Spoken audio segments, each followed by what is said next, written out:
Hello student to botany after class. तो आज हम बात करेंगे बीए थर्ड सेमेस्टर का जो 12 तारीख को पेपर होने वाला है, human value and environmental studies, मतलब को करिकुलर का कंपलसरी पेपर है, सभी को पेपर देना होगा।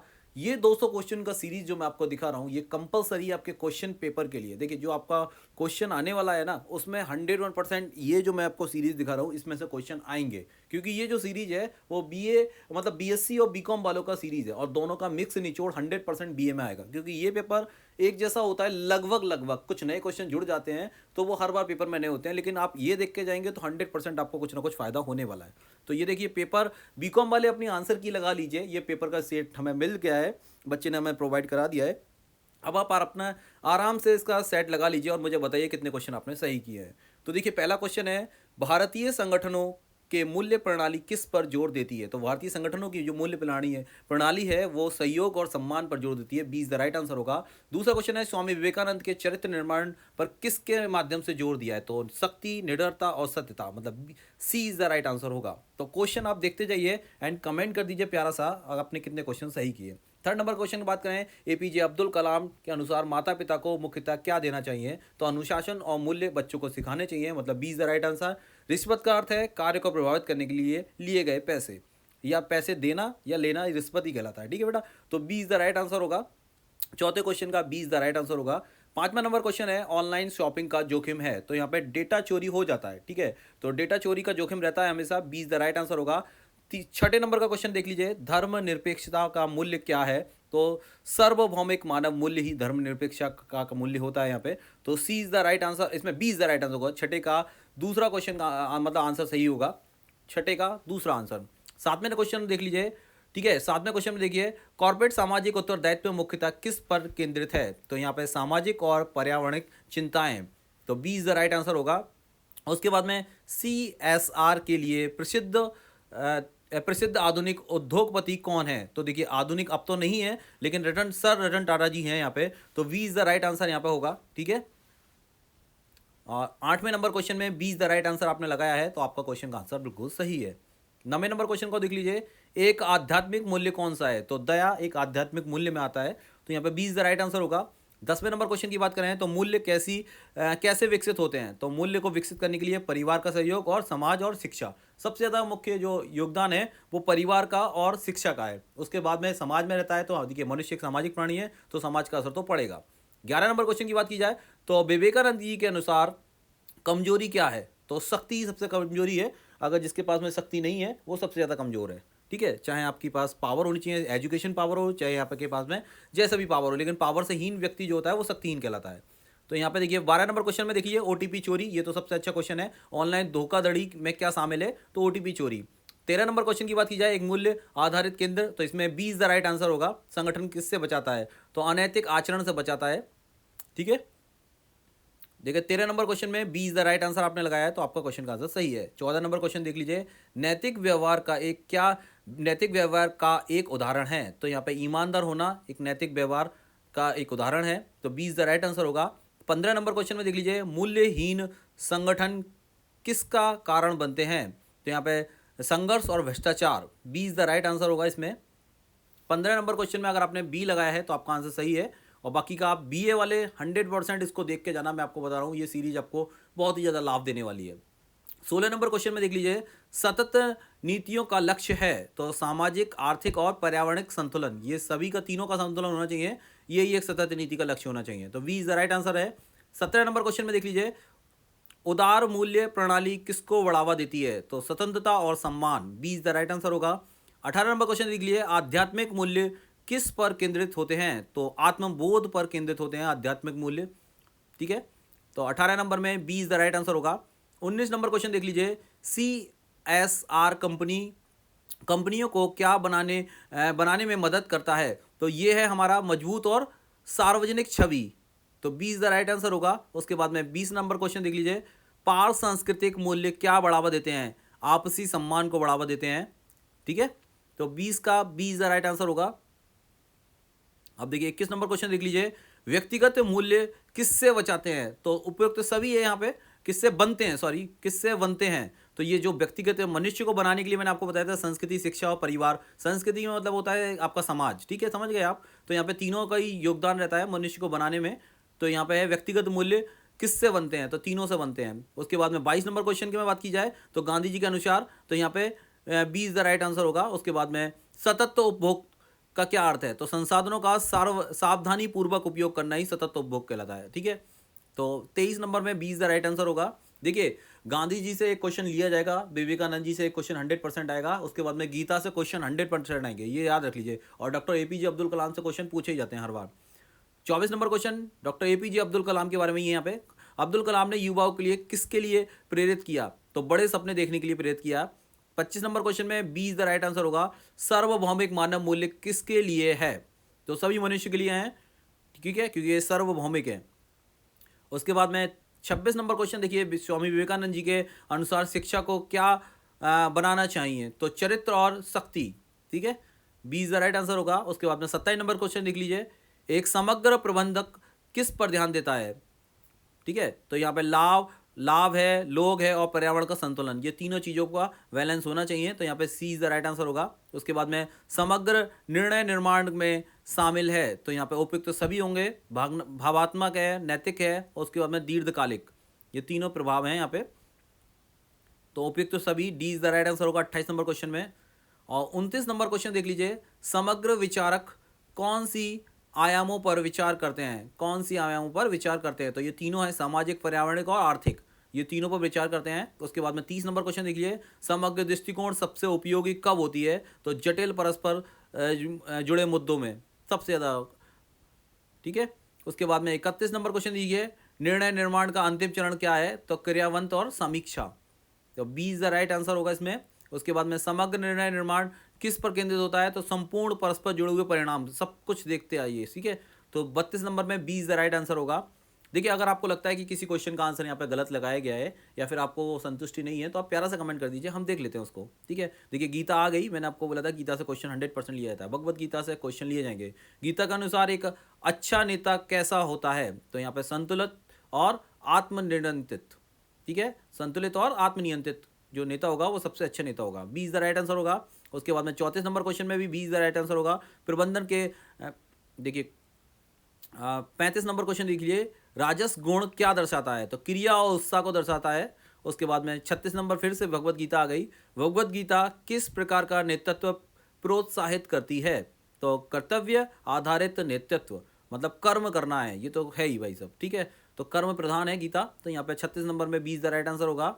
उसके बाद में 37 नंबर क्वेश्चन देख लीजिए, सर्वधर्म का क्या अर्थ होता है, देखिए आपने सुना है ना सर्वधर्म संवाद, ये वही होता है, यहाँ पे अपना कर्तव्य निभाना और दूसरों के धर्मों की भी मतलब इज्जत करना, रेस्पेक्ट करना, ठीक है। और 38 नंबर देख लीजिए, गीता का प्रबंधन दृष्टिकोण कैसा है, तो ज्ञान आधारित है, ठीक है, 38 का B is the right answer. 39 नंबर क्वेश्चन दीजिए, प्रबंधन में धर्म का अर्थ क्या है, तो धर्म सम्मान आचरण, ठीक है, धर्म के साथ में ही आचरण होना चाहिए, ठीक है। उसके बाद में 40 नंबर क्वेश्चन देख लीजिए, समग्र प्रबंधन में क्या शामिल है, तो यहाँ पे धर्म है, नैतिकता है और स्थिरता है, C is the right answer होगा। अब 41 नंबर क्वेश्चन देख लीजिए, विपणन में कमजोर ग्राहकों के लिए लक्षण करना कैसा है, तो यहाँ पे क्या है, अनैतिक है, ठीक है। 41 नंबर में B is the right answer होगा। फिर उसके बाद में झूठी छूट राजनीति क्या पैदा करती है, तो यहाँ पे होगा नैतिक संघर्ष, ठीक है, ये B is the right answer होगा इसी का भी। 42 नंबर क्वेश्चन का B is the right answer होगा। चलिए नेक्स्ट क्वेश्चन पे चलते हैं। 43 नंबर क्वेश्चन देख लीजिए, विपणन नैतिकता किस पर जोर देती है, तो यहाँ पे उपभोक्ता संरक्षण, ठीक है, तो B is the right answer होगा यहाँ पे। 44 नंबर क्वेश्चन देख लीजिए, निजीकरण, ठीक है, निजीकरण किसके बीच दुविधा पैदा करता है, तो सार्वजनिक कल्याण और लाभ के बीच में दुविधा पैदा करेगा निजीकरण, ठीक है। उसके बाद में बात करते हैं 45 नंबर क्वेश्चन, एकाधिकार संदर्भ में दुविधा क्या है, ठीक है, तो यहाँ पे है प्रतिस्पर्धा की कमी हो जाती है, यहाँ पे एक अधिकार अगर किसी का एक ही का मोनोपोली होगा तो ये दिक्कत होने वाली है। उसके बाद में देखिए 46 नंबर क्वेश्चन है, प्राइवेट सेक्टर अक्सर क्या करते हैं, मतलब निजीकृत सेक्टर अक्सर क्या करते हैं, तो यहाँ पे B is the right answer होगा, लाभदायक क्षेत्रों पर ध्यान, ठीक है। उसके बाद में 47 नंबर क्वेश्चन देखिए, उदारीकरण के क्या लाभ हैं, तो वैश्विक व्यापार बढ़ाना उदारीकरण का प्रमुख लाभ है, ठीक है, तो ए इज द राइट आंसर होगा। 47 नंबर क्वेश्चन का। अगर आपने ये क्वेश्चन लगाए हैं तो आप हमें कमेंट करके बताना कितने क्वेश्चन आपने सही किए थे। क्वेश्चन नंबर 48 की बात की जाए तो साइबर सुरक्षा की दुविधा क्या है, तो ए इज द राइट आंसर होगा इसमें। और बात करें 49 नंबर क्वेश्चन की, सोशल मीडिया में नैतिक चिंता किस कारण से होती है, तो फेक न्यूज़ अगर आती है तो नैतिक चिंता होती है, ठीक है। तो fake news is the right answer होगा 49 नंबर क्वेश्चन का। 50 नंबर क्वेश्चन की बात की जाए, साइबर सुरक्षा उल्लंघन किसे प्रभावित करता है, तो देखिए सभी को करता है, विश्वास, सुरक्षा और डेटा गोपनीयता को भी यहाँ पे प्रभावित करेगा, तीनों को करेगा, ठीक है। फिर आ गया ऑर्गेनिक खाद की चुनौतियाँ क्या है, तो देखिए उत्पादन लागत अधिक हो जाती है, ठीक है, इसमें उत्पादन लागत अधिक हो जाती है, तो ए इज द राइट आंसर होगा 51 नंबर क्वेश्चन का। बात करें 52 नंबर क्वेश्चन की, साइबर सुरक्षा निवेश की दुविधा क्या है, तो लागत बनाम सुरक्षा इज द राइट आंसर होगा इसके अंदर। उसके बाद में 53 नंबर क्वेश्चन देख लीजिए, केस स्टडी एकाधिकार कंपनी उपभोक्ताओं को कैसे नुकसान पहुंचाती है, तो ऊंची कीमतों से नुकसान पहुंचाती है, ए इज द राइट आंसर होगा 53 नंबर क्वेश्चन का, ठीक है। 54 नंबर क्वेश्चन देख लिए, केस स्टडी समग्र दृष्टिकोण अपनाने वाला प्रबंधन किस पर ध्यान देता है, तो लोग, पर्यावरण और लाभ, ये पहले ही बताया था आपको, दोबारा से क्वेश्चन रिपीट हो चुका है, ए इज द राइट आंसर होगा इसमें। 55 नंबर क्वेश्चन देख लीजिए, कवक और बैक्टीरिया मुख्यतः क्या होते हैं, तो अपघटक होते हैं, देखिए 3 तरह के होते हैं, उत्पादक, उपभोक्ता और अपघटक, तीनों की ये श्रेणी होती है, ठीक है, ये हमारी खाद्य श्रृंखला का भाग है। उसके बाद में नेक्स्ट क्वेश्चन देख लीजिए, 56 नंबर क्वेश्चन देख लीजिए, 10% नियम किसका था, तो लेंडमान का नियम है। आपको पता है कि हर बार ऊर्जा के स्तर में 10% का बस पहुंचती है, बाकी खत्म हो जाती है, उपयोग कर ली जाती है, 10% ट्रांसफर होती है, ठीक है। उसके बाद में बात करें 57 नंबर क्वेश्चन में, तो यहाँ पे C is the right answer होगा, ठीक है। ग्रामीण का निचला स्तर किससे प्रतिनिधित्व करता है, तो उत्पादक, ठीक है, सबसे भारी उत्पादक नीचे होते हैं। फिर आता है 58 नंबर क्वेश्चन, पारितंत्र शब्द किसने दिया था, तो ए जी टांसली एंड 1935 में दिया था इन्होंने, 1935 में। उसके बाद में 59 नंबर क्वेश्चन की बात की जाए तो प्राथमिक उपभोक्ता किसे दर्शाती है, तो प्रकाश संश्लेषण की दर होती है, ठीक है, इसी से दर्शाता है। उसके बाद में नेक्स्ट नंबर क्वेश्चन देखिए, यहाँ पर आएगा 60 नंबर क्वेश्चन, सबसे अधिक ऊर्जा किस स्तर पर स्तंभ होती है, तो यहाँ पर उत्पादक, सबसे ज़्यादा जो पेड़ पौधे होते हैं उन्हीं के पास में ऊर्जा स्टोर रहती है, उसके बाद में जैसे जैसे घटती रहती है वो 10% ट्रांसफर होती है, बाकी यूज़ कर ली जाती है, ठीक है बेटा। नेक्स्ट क्वेश्चन देखेंगे हम यहाँ पे 62 नंबर क्वेश्चन, XC2 संरक्षण क्या शामिल है, तो जीन बैंक शामिल है इसके अंदर, ठीक है, उसके अंदर हम बीजों को संरक्षित कर लेते हैं, ठीक है। नेक्स्ट क्वेश्चन बात करेंगे, जैव विविधता हॉटस्पॉट शब्द किसने दिया है, ठीक है।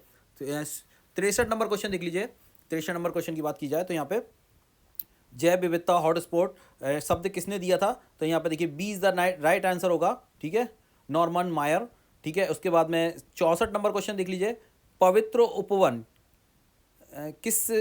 किस में महत्वपूर्ण भूमिका निभाते हैं, तो जैव विविधता संरक्षण में, क्योंकि यहाँ पे क्या होता है, पवित्र उपवन होते हैं तो लोग उनकी वनस्पतियों को हानि नहीं पहुंचाते, और यहाँ पे जैव विविधता संरक्षण हो जाता है आराम से। उसके बाद में बात करेंगे हम, तो देखिए 65 नंबर क्वेश्चन में बताया गया है कि तरल नाइट्रोजन का उपयोग कर पूरे पौधे को संरक्षित करने की विधि क्या कहलाती है, तो बेटा ये बात करें हम तो कायो प्रिजर्वेशन कहलाती है। इसमें क्या होता है, जम जाता है सब कुछ, ठीक है बेटा, क्योंकि आपको पता है ना लिक्विड नाइट्रोजन क्या करती है, जमा देती है। उसके बाद में बात करें हम 66 नंबर क्वेश्चन की बात, जैव विविधता सबसे अधिक कहाँ पाई जाती है, तो उष्ण कटिबंधीय वन में पाई जाती है, C is the right answer होगा। 67 नंबर क्वेश्चन की बात की जाए, दुनिया में कुल जैविक विविधता हॉटस्पॉट की संख्या कितनी है, तो यहाँ पे 36 है, ठीक है बेटा, यहाँ पे 36 है, C is the right answer होगा।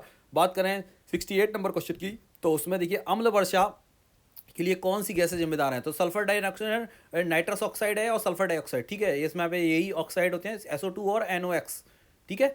अब यहाँ पे बात की जाए 69 नंबर क्वेश्चन की, तो यहाँ पे प्रदूषण कम करने के लिए व्यक्ति द्वारा सबसे प्रभावी कार्य क्या है, तो कम करना, उसके लिए पुनः उपयोग करने और पुनः चक्रण, ये सबसे अच्छा है, ठीक है। एक तो पॉल्यूशन ही कम ही करो पहले से ही, मतलब ज़्यादा चीज़ें मत फैलाओ, उसके बाद में ऐसी चीज़ों का उपयोग हो जो बार बार उपयोग की जाए। 69 नंबर क्वेश्चन का आंसर हो गया। 70 नंबर क्वेश्चन की बात की जाए तो क्लोरोफ्लोरोकार्बन, यहाँ पे CFC होगा, ओजोन परत के लिए सबसे ज़्यादा नुकसानदायक है, ठीक है।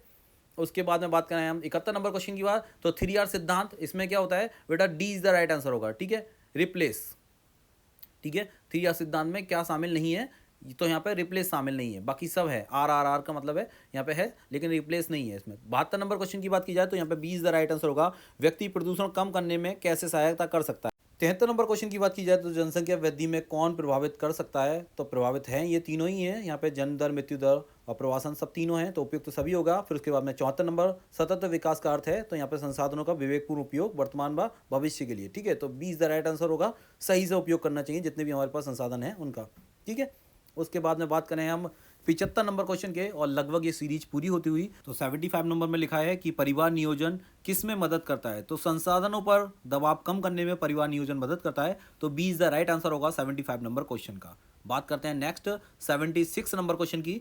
ठीक है, तो ये देखिए, इनमें निम्न में से कौन सा सतत विकास का सिद्धांत नहीं है। तो ये जो विकास का सिद्धांत नहीं है वो ये है कि प्राकृतिक संसाधनों का अत्यधिक दोहन। सी इज द राइट आंसर, ये विकास का सिद्धांत नहीं है। बात करें 77 नंबर क्वेश्चन में, तो भारत में संयुक्त राष्ट्र सतत विकास लक्षणों को किस वर्ष अपनाया गया, तो 2015 में, सितंबर 2015 में अपनाया गया था। ठीक है, बात करेंगे यहाँ पे 78 नंबर क्वेश्चन की। तो यहाँ पे परिपत्र अर्थव्यवस्था को किससे प्रोत्साहित करती है, तो यहाँ पे पुनः उपयोग, पुनः चक्रीकरण और कचरा कम करना। ठीक है, C is the right answer होगा। 79 नंबर क्वेश्चन की बात की जाए तो यहाँ पे भी सी इज द राइट आंसर होगा। भारत में वन्य जीव सुरक्षा के लिए कौन सा अधिनियम बनाया गया था, तो 1972 में अधिनियम बनाया गया था। बात करें 80 नंबर क्वेश्चन में, तो D is the right answer होगा। निम्नलिखित में से कौन सा पर्यावरण संरक्षण अधिनियम 1986 का उद्देश्य नहीं है, तो यहाँ पे ये नहीं है 1986 में किसानों को सब्सिडी प्रदान करना। ठीक है, बात करें 81 नंबर में, तो B is the right answer होगा 1980। ठीक, बात करें 82 नंबर क्वेश्चन की। भारत के तटीय क्षेत्र नियमन के लिए कानून ढांचा कौन प्रदान करता है, तो यहाँ पे देखिए B is the right answer होगा पर्यावरण संरक्षण अधिनियम 1986। और 93 नंबर क्वेश्चन की बात की जाए तो यहाँ पे देखिए पर्यावरण संरक्षण नियम 1986 निम्नलिखित में नियम शामिल है। ठीक है, तो यहाँ पे देखिए उपयुक्त सभी नियम है वो सब शामिल है यहाँ पे। शोर प्रदूषण है, तटीय क्षेत्र नियमन है, यहाँ पे हानिकारक जो भी प्लास्टिक वगैरह फेंकना, वो सब कुछ इस नियम में आते हैं। उसके बाद 84 नंबर क्वेश्चन की बात की जाए तो उपयुक्त सभी होंगे यहाँ पे। भारत के लिए हानिकारक रसायनों के संचालन को कौन सा अधिनियम नियंत्रित करता है, तो सारे अधिनियम इसी को नियंत्रित करते हैं। 85 नंबर क्वेश्चन की बात की जाए तो यहाँ पे B is the right answer होगा प्लास्टिक अवशिष्ट प्रबंधन अधिनियम 2016। भारत में प्लास्टिक के उपयोग के लिए कौन सा अधिनियम नियंत्रित करता है, तो ये 2016 में बनाया गया अधिनियम है। उसके बाद में 86 नंबर क्वेश्चन की बात की जाए, रासायनिक दुर्घटनाओं से पीड़ितों को मुआवजा देने के लिए कौन सा कानून बनाया गया, तो 1991 में बनाया गया था सार्वजनिक दायित्व बीमा अधिनियम। ठीक है, 1991 में बनाया गया था। 87 नंबर क्वेश्चन की बात की जाए तो मॉन्ट्रियल प्रोटोकॉल 1987 का उद्देश्य, तो यहाँ पे देखिए ओजोन परत की सुरक्षा। ठीक है, उसके बाद में 88 नंबर क्वेश्चन की बात की जाए तो इज द राइट आंसर होगा यहाँ पे 2001 में लागत मौजूद कार्बनिक प्रदूषण। ठीक है, यहाँ पे इज द राइट आंसर होगा। ठीक है, उसके बाद में बात की जाए 89 नंबर क्वेश्चन की, तो जैव विविधता पर संयुक्त राष्ट्र दशक कब घोषित किया गया, तो 2011 से 2020 तक। ठीक है, ये 89 नंबर क्वेश्चन का इज द राइट आंसर होगा। और उसके बाद में 90 नंबर क्वेश्चन देख लीजिए, 2010 राष्ट्रीय हरित अधिकरण की स्थापना किस वर्ष हुई थी, तो 2010 में हुई थी। एंड इसके बाद में 91 नंबर क्वेश्चन देख लीजिए, पर्यावरण मुआवजे के लिए एनजीटी किस सिद्धांत का पालन करता है, तो प्रदूषक भुगतान करता है। यहाँ पर देख रहे हैं ए इज द राइट आंसर होगा। उसके बाद में बात करें हम 92 नंबर क्वेश्चन की, यहाँ पे भी देखिए एनजीटी का मुख्यालय पूछा गया है। ठीक है, तो वो नई दिल्ली में है। एंड इसके बाद में B is the right answer होगा। उसके बाद में 93 नंबर क्वेश्चन देख लीजिए, एनजीटी के निर्णय किस में योगदान देते हैं, तो यहाँ पे ए इज द राइट आंसर होगा पर्यावरणीय प्रशासन को मजबूत करना। 94 नंबर क्वेश्चन की बात की जाए तो यहाँ पे देखिए ए इज द राइट आंसर होगा। ये सारे प्रदूषण यहाँ पे शामिल हैं। ठीक है, AQI गणना में कौन कौन से प्रदूषण शामिल हैं, तो यहाँ पे सभी है, तो ए इज द राइट आंसर होगा। उसके बाद में 95 नंबर क्वेश्चन की बात की जाए तो AQI किसे जानकारी प्रदान करता है, तो इन सभी को जानकारी प्रदान करता है। उसके बाद में एनजीटी के निर्देश दे सकता है, तो एनजीटी की क्या निर्देश, तो यहाँ पे उपयुक्त सभी, D is the right answer होगा। एंड उसके बाद में बात करें 96 नंबर क्वेश्चन की, एनजीटी निर्देश दे सकता है, तो उपयुक्त सभी मैंने आपको बताया था वही है यहाँ पे 96 नंबर क्वेश्चन में। यहाँ पे देखिए मुआवजे का सबका उपयोग है। ठीक है, 97 नंबर क्वेश्चन की बात की जाए तो GGGI, ठीक है, GGGI किस पर केंद्रित है, तो यहाँ पे बात की जाए तो ए पर, यहाँ पे ए है इज द राइट, पर्यावरण स्थिरता के साथ सतत आर्थिक विकास पर केंद्रित है। ठीक है, क्वेश्चन नंबर 98 की बात की जाए तो global environmental outlook GEO report किसके द्वारा तैयार की जाती है, तो UNEP, मतलब ए इज द राइट आंसर होगा। 99 नंबर क्वेश्चन को देख लीजिए, गरीबी समाप्त करने का लक्ष्य किस SDG में है, तो SDG 1 में है। उसके बाद में 100 नंबर क्वेश्चन, तो ये फाइनल होता हुआ, व्यक्ति कचरा प्रबंधन, ठीक है, प्रबंधन में कैसे मदद कर सकता है, तो घर पर कचरा अलग अलग करके मदद कर सकता है, गीला कचरा, सूखा कचरा। तो फाइनली आप बताइए कितने क्वेश्चन आपने सही किए। अब बात करते हैं बीएससी की ये पेपर की। तो देखिए ये क्वेश्चन पेपर भी बीए वालों के लिए बहुत ही अच्छा है एग्जाम के पॉइंट ऑफ व्यू से। तो चलिए इसके भी क्वेश्चन का आपको दिखा देते हैं। तो फाइनली आपकी 100 सीरीज पूरी हुई, 100 सीरीज और दिखा देते हैं। पहला क्वेश्चन है इसमें, कौन सा मूल्य ईमानदारी और सत्यनिष्ठा पर केंद्रित है? तो नैतिक मूल्य, C is the right answer.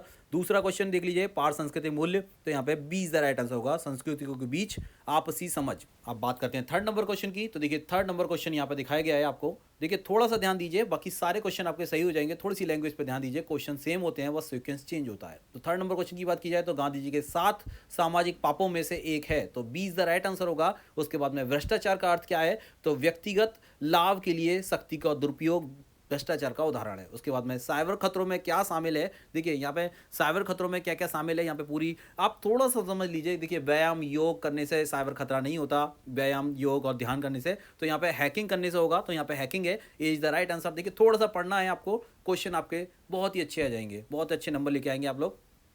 6 number question की बात की जाए तो नैतिकता का सिद्धांत किससे संबंधित है? तो सत्य और गलत का ध्यान बताता है, मतलब सत्य और गलत को बताता है, यही होता है नैतिक सिद्धांत का उदाहरण। उसके बाद में बात की जाए सी एस आर का अर्थ यहाँ पे B is the right answer होगा। 7वें नंबर क्वेश्चन में समाज के प्रति कंपनी की जिम्मेदारी। उसके बाद में बात की जाए 8वें नंबर क्वेश्चन की, तो कॉर्पोरेट गवर्नेंस सुनिश्चित क्या करता है? तो पारदर्शिता और जवाबदेही को सुनिश्चित करता है, B is the right answer होगा। उसके बाद में बिल गेट्स का CSR कार्य किस पर केंद्रित है? तो वैश्विक स्वास्थ्य और शिक्षा पर केंद्रित है। 10 की बात की जाए, क्वेश्चन नंबर 10 में देख लीजिए, यहाँ पे देखिए धर्मनिरपेक्ष मूल्य क्या बढ़ावा देता है? तो यहाँ पे देखिए धर्मनिरपेक्ष मूल्य की बात की जाए तो सभी के लिए समान सम्मान, ठीक है, B is the right answer होगा।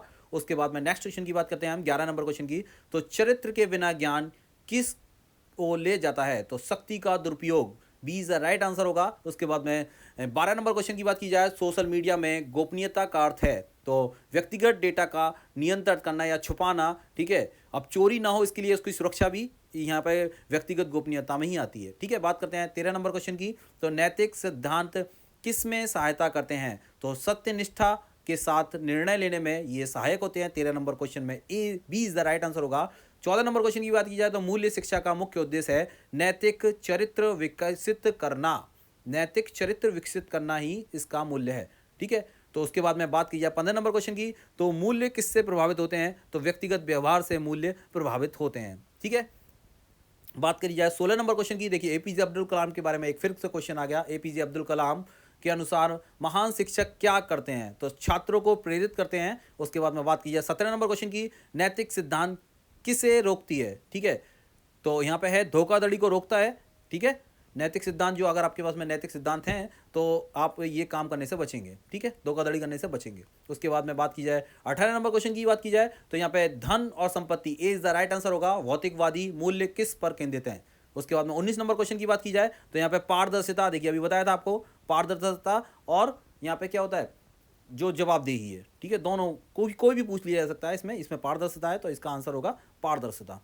20 नंबर क्वेश्चन की बात की जाए तो मूल्य संघर्ष कब होता है? जब दो मूल्य एक दूसरे का विरोध करते हैं तो मूल्य संघर्ष होता है, तो B is the right answer होगा। उसके बाद में 21 नंबर क्वेश्चन की बात की जाए, पर्यावरणीय स्थिरता किस पर केंद्रित है? तो संसाधन संरक्षण पर केंद्रित है, B is the right answer होगा। उसके बाद में 22 नंबर क्वेश्चन देख लीजिए, साइबर नैतिकता क्या बढ़ावा देती है?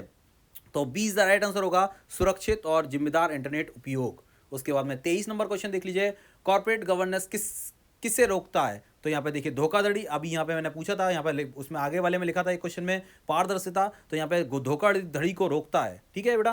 तो यहाँ पे क्या है 24 नंबर क्वेश्चन देख लीजिए, एपीजे अब्दुल कलाम के अनुसार माता पिता की भूमिका किस में है? तो मूल्य और अनुशासन देना, ठीक है। उसके बाद में बात करें 25 नंबर क्वेश्चन में, तो गांधी जी के बिना विवेक बिना आनंद पाप का अर्थ है? तो नैतिकता के बिना आनंद, ठीक है। उसके बाद में है यहाँ पे 26 नंबर क्वेश्चन, साइबर जागरूकता में क्या शामिल है?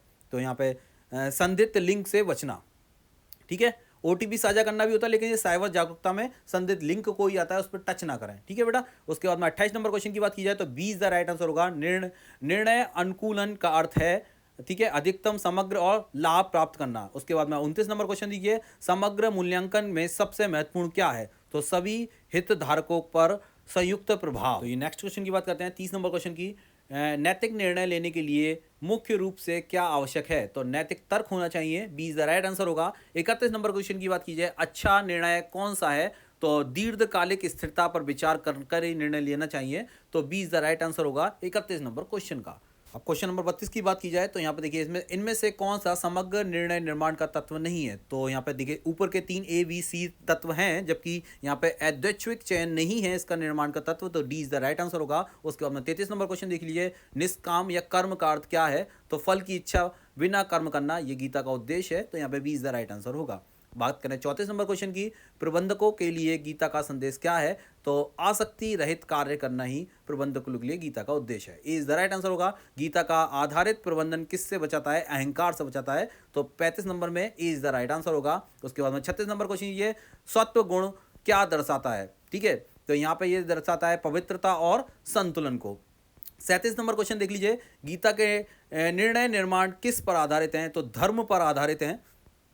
B is the right answer होगा 37 नंबर क्वेश्चन का। 38 नंबर क्वेश्चन की बात की जाए तो गीता किस प्रकार की सोच को बढ़ावा देती है। आप सबको पता है कि कर्म की इच्छा ना करते हुए, फल की इच्छा ना करते हुए कर्म करना ही गीता का प्रमुख उद्देश्य है। तो यहाँ पे देखिए स्पष्ट है, समग्र सोच को बढ़ावा देती है। ठीक है, तो B is the right answer होगा 38 नंबर क्वेश्चन का। देखिए मैंने आपको बोला था गीता से काफ़ी क्वेश्चन आए थे और इसमें भी आएंगे। बीए वालों के लिए भी गीता के काफ़ी क्वेश्चन देखने को मिलेंगे। गीता किसे समर्थन देती है। तो यहाँ पे है संतुलित मन। ठीक है, B is the right answer होगा। उसके बाद में 40 नंबर क्वेश्चन देख लीजिए, धर्म प्रबंधकों को कैसे मदद करता है। तो यहाँ पे नैतिक निर्णय, B is the right answer होगा। ठीक है, 41 नंबर क्वेश्चन देख लीजिए, फार्मा संगठन में सबसे बड़ी चुनौती क्या है। तो आवश्यक दवाओं की कीमत निर्धारण करना ही सबसे बड़ी चुनौती है। तो ए इज द राइट आंसर होगा। 42 नंबर क्वेश्चन भी देखिए यहाँ पे फार्मेसी के लिए है, फार्मा बिक्री की दुविधाएं किस कारण से उत्पन्न होती हैं। तो सभी के, डॉक्टरों का दबाव और नकली दवाओं के रेट वेट में अंतर, तो ये सभी हैं। ठीक है बेटा, ऊंचा लाभ मार्जिन, ये सभी हो जाएंगे। फिर उसके बाद में 43 नंबर क्वेश्चन की बात की जाए तो यहाँ पे देखिए सी इज द राइट आंसर होगा इसमें। और 44 नंबर क्वेश्चन की बात की जाए तो उदारीकरण आमतौर पर क्या बढ़ाता है। तो प्रतिस्पर्धा बढ़ाता है। तो ए इज द राइट आंसर होगा। उसके बाद में 45 नंबर क्वेश्चन देख लीजिए, सरकारी से निजी क्षेत्र में बदलाव का जोखिम क्या है। तो गरीबों में पहुंच कम होना या उनको कम लाभ पहुंच पाना सबसे बड़ी जोखिम है, सबसे बड़ा जोखिम है। उसके बाद में बात की जाए 46 नंबर, यही देखिए आ गया, प्राइवेट अगर हो जाता है संस्थान या निजीकरण की दुविधा लाभ बनाम। तो यहाँ पे है सार्वजनिक हित। उसके बाद में बात की जाए 47 नंबर क्वेश्चन, स्वास्थ्य सेवा में निजीकरण की दुविधा क्या है। तो महंगा उपचार। ठीक है, आपको बताया था कि गरीबों तक लाभ नहीं पहुंचेगा, वो सब इसी में आ रहे हैं। उसके बाद में एकाधिकार का नुकसान क्या है। ये भी एकाधिकार भी वही क्वेश्चन है। ठीक है, ऊंची कीमतें, ठीक है, या प्राइवेट हो जाए, एकाधिकार लिखा हो, ठीक है, ये सब एक होते हैं। सोशल मीडिया की दुविधा क्या है। तो गोपनीयता बनाम निजीकरण। ठीक है, उसके बाद में ए इज द राइट आंसर। उसके बाद 50 नंबर क्वेश्चन देखिए, गुणवत्ता मानक दुविधा क्या है। तो लागत बनाम उच्च गुणवत्ता। ठीक है, अगर क्वालिटी अच्छी होगी तो उसमें पैसे भी लगेंगे महंगे, अब सस्ता बिकेगा तो क्वालिटी कहाँ से अच्छा हो जाएगा। ठीक है बेटा, उसके बाद में बात की जाए यहाँ पे 51 नंबर क्वेश्चन, तो देखिए यहाँ पे है फिर यही ए इज द राइट आंसर होगा। सोशल मीडिया की लत की दुविधा क्या है। उत्पादक बनाम मनोरंजन। उसके बाद में 52 नंबर क्वेश्चन की बात की जाए, जैविक कृषि की दुविधा क्या है। तो कम उत्पाद बनाम स्थिरता। ठीक है, जैविक कृषि, क्योंकि कम उसमें मतलब पैदावार कम होती है और लागत अधिक लगती है जैविक कृषि के अंदर। उसके बाद में बात की जाए हमारी 53 नंबर क्वेश्चन की, तो निर्माण में गुणात्मक मानकता की दुविधा क्या है। तो लागत में वृद्धि। उसके बाद 54 नंबर क्वेश्चन देख लीजिए, केस स्टडी उत्पादक लॉन्च करते समय मार्केटिंग टीम की दुविधा क्या है। तो सत्य विज्ञापन बनाम आक्रामक बिक्री। उसके बाद में बात की जाए 55 नंबर क्वेश्चन की, तो जो जीव अपना भोजन स्वयं बनाते हैं उन्हें क्या कहते हैं। तो उन्हें कहते हैं बेटा उत्पादक, और वो हरे पेड़ पौधे होते हैं। ठीक है बेटा, तो ये नेक्स्ट क्वेश्चन देखते हैं इसमें। 56 नंबर क्वेश्चन देख लीजिए, शाकाहारी जीवों को और किस नाम से जाना जाता है। तो प्राथमिक उपभोक्ता के नाम से जाना जाता है शाकाहारी जीवों को, जो कि पेड़ पौधों को खाते हैं। ठीक है, तो उसके बाद में 57 नंबर क्वेश्चन की बात की जाए, कई खाद्य श्रृंखलाओं में आपस में जुड़े होने से क्या होता है। तो यहाँ पे एक क्या होता है, खाद्य जाल बनता है। B is the right answer होगा। उसके बाद में 58 नंबर क्वेश्चन की बात की जाए, किस पारितंत्र की उत्पादकता सबसे अधिक होती है। तो यहाँ पे उष्ण कटिबंधीय वर्षा वन। ठीक है, C is the right answer होगा। 59 नंबर क्वेश्चन की बात की जाए, पारितंत्र के लिए ऊर्जा का स्रोत क्या है। तो सूर्य का प्रकाश सबसे बड़ा, मतलब ऊर्जा का स्रोत ही सूर्य है। ठीक है, उसके बाद 60 नंबर क्वेश्चन की बात की जाए, महासागर में जैव द्रव्यमान का प्रमाण सामान्यतः कैसा होता है। तो ये उल्टा होता है। उसके बाद में बात की जाए 61 नंबर क्वेश्चन की, पारितंत्र में कार्यात्मक इकाइयों को क्या कहा जाता है। तो ट्रॉफिक स्तर ही कहा जाता है इसे। ठीक है, ट्रॉफिक स्तर कहा जाता है। ठीक है, उसके बाद में बात की जाए 62 नंबर क्वेश्चन की, राष्ट्रीय उद्यान किसका उदाहरण है? तो इन सीटू संरक्षण का उदाहरण है राष्ट्रीय उद्यान। तो B is the right answer होगा। उसके बाद में आएगा 63 number question, red data book किस संगठन पर प्रकाशित की जाती है? ठीक है, तो यहाँ पे IUCN द्वारा ये प्रकाशित की जाती है। 64 नंबर क्वेश्चन की बात की जाए, निम्नलिखित में से कौन सा इन सीटू संरक्षण स्थल नहीं है? तो वनस्पतिक उद्यान इन सीटू नहीं है। ठीक है, स्थल नहीं है, ध्यान रखिए, नहीं और हाँ का याद रखिए। B is the right answer होगा। 65 नंबर क्वेश्चन की बात की जाए तो वनस्पति उद्यान किस में सहायक होते हैं? तो यहाँ पे पौधों की प्रजातियों के संरक्षण में सहायक होते हैं। B is the right answer होगा। नेक्स्ट क्वेश्चन देखिए, 66 नंबर क्वेश्चन में कैप्टिव ब्रीडिंग कार्यक्रमों का उद्देश्य क्या है? तो यहाँ पे संकटग्रस्त जानवरों की जंगली जनसंख्या बढ़ाना, B is the right answer होगा। उसके बाद में 67 नंबर, XC2 संरक्षण किन प्रजातियों के लिए अधिक उपयोगी है? तो संकटग्रस्त, सी इज द राइट आंसर। उसके बाद में 68 नंबर क्वेश्चन देख लीजिए, प्रदूषण की परिभाषा क्या है? तो B is the right answer, पर्यावरण के भौतिक, रासायनिक या जैविक गुणों को अवांछित परिवर्तन करना ही प्रदूषण कहलाता है। ठीक है, उसके बाद में बात करें हम 69 नंबर क्वेश्चन की, वायु प्रदूषण का मुख्य कारण क्या है? तो उद्योग और वाहन, यहां से निकलती है जहरीली गैसें, तो B is the right answer होगा।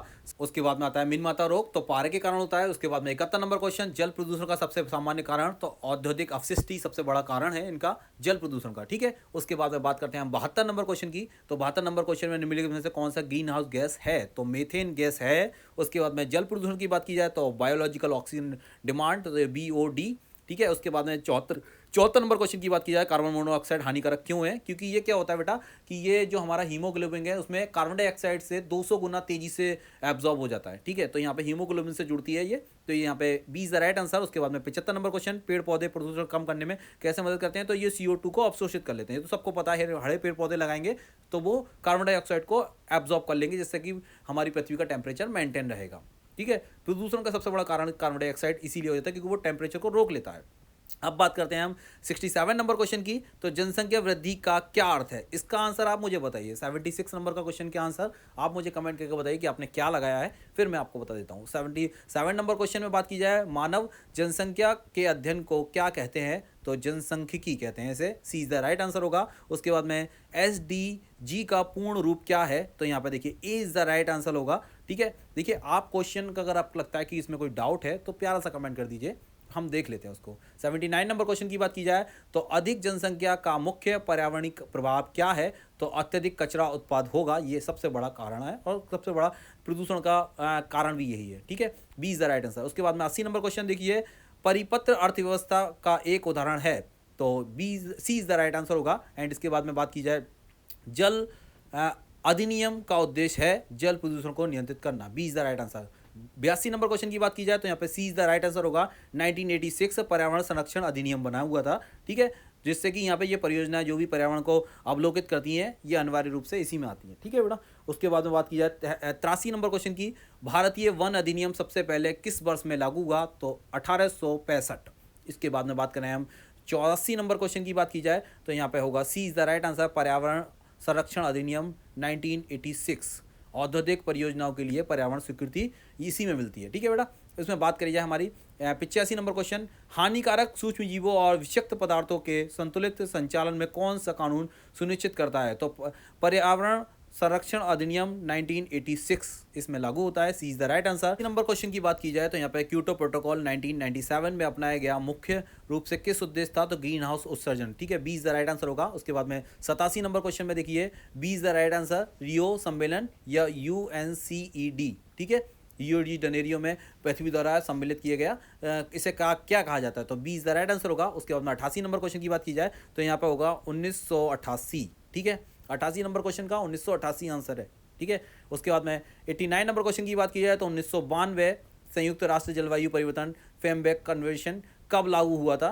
तो ये यहाँ पे होगा 1992 में लागू हुआ था। फिर 90 नंबर क्वेश्चन की बात की जाए तो रामसर कन्वेंशन 1971 की बात की जा रही है, संबंधित है। तो यहाँ पे आर्द्र भूमि, ठीक है, यहाँ पे जो भी जितनी भी आर्द्र भूमियाँ हैं उनसे संबंधित है, तो ए इज द राइट आंसर होगा। 91 नंबर क्वेश्चन की बात की जाए तो यहाँ पे B is the right answer होगा, कार्बन उत्सर्जन और जलवायु परिवर्तन।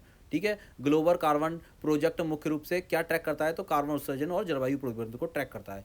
एनजीटी की बात की जाए यहाँ पे, तो यहाँ पे B is the right answer. NGT अधिनियम की सूचनाओं को एक, B is the right answer होगा इसमें, ठीक है। उसके बाद में 93 नंबर क्वेश्चन की बात की जाए तो एनजीटी किस प्रकार के पर्यावरण मुद्दों से निपटता है, तो उपयुक्त सभी से, वायु प्रदूषण, जल प्रदूषण, वनों की कटाई, अपशिष्ट प्रबंधन, सबसे निपटता है। उसके बाद में बात की जाए 94 नंबर क्वेश्चन की बात की जाए तो यहाँ पे वायु प्रदूषण स्तर की मापने के लिए एक्यूआई नापा जाता है। एक्यूआई मीटर जो होता है वो इसी को नापता है, ठीक है। उसके बाद अगर बात करें 95 नंबर क्वेश्चन की, तो दिल्ली में आपने सुना ही होगा एक्यूआई, तो किस खराब सीमा की बात की जाए तो 101 से 200। उसके बाद में एनजीटी की किसकी अनुपालन सुनिश्चित करता है, तो अंतर्राष्ट्रीय पर्यावरण कन्वेंशन का ये होता है। ए इज द राइट आंसर होगा इसमें, 96 नंबर का क्वेश्चन ए है। अब बात करते हैं हम 97 नंबर क्वेश्चन में, तो एनजीटी के बारे में फिर से पूछ लिया गया है। एनजीटी के निर्णय किस प्रकार के होते हैं, तो संबंधित पक्षों को बहिष्कार करने के निर्णय ले जाते हैं, ठीक है। तो बी इज द राइट। बाद में 98 नंबर क्वेश्चन की बात की जाए यहाँ पे, तो यहाँ पे देखिए यहाँ पे है GCOS क्या मॉनिटर करता है, तो वैश्विक मौसम और जलवायु चर का